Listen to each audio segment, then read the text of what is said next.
Laning tips and tricks. We're going to share some tips about laning with you in this episode. Different classes of heroes will have different positions and effects in the game, and the ways in which 3 lanes of heroes operate will be very different. So how should we choose suitable heroes for our laning? Laning in the middle. The middle lane is the most important in the game. It connects to the upper and lower lanes and upper and lower jungle areas. It is extremely important for controlling the range of enemy activities and observing their motions. Thus, it is often suggested to choose a relatively long-ranged mage. Further, the mid-lane mage should be able to quickly clear the lane and to roam further afield, as long as the middle lane tower is safe. Thus, he or she would be able to go and observe the enemy jungler's movement, protect his or her own jungle area, and grab an advantage for the team by sniping alongside laning teammates when the opportunity arises. 2-person laning. The lineup for a 2-person laning will typically be that of a marksman and tank or marksman and warrior.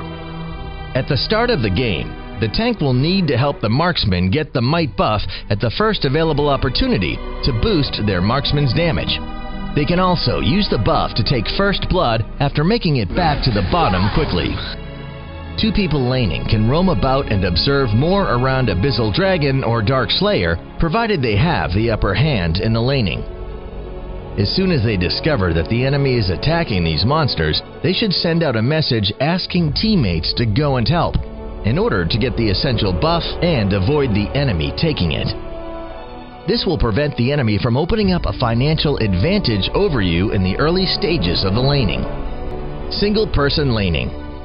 The purpose of a hero laning alone within a team is to harass the enemy and support teammates at short notice under the proviso that they develop as well. The hero should quickly clear the lane and bring our creeps to the enemy tower should our side enjoy a financial advantage. This will draw out 1 or even more enemy heroes to protect their tower, at which time the single laning hero can easily head over to kill Abyssal Dragon or Dark Slayer with teammates and get an even greater advantage. In a position of weakness in laning, you can consider giving up one of the outer towers on a lane for an opportunity to regroup in support of teamfight when you are in a weaker position against your opponents in the laning.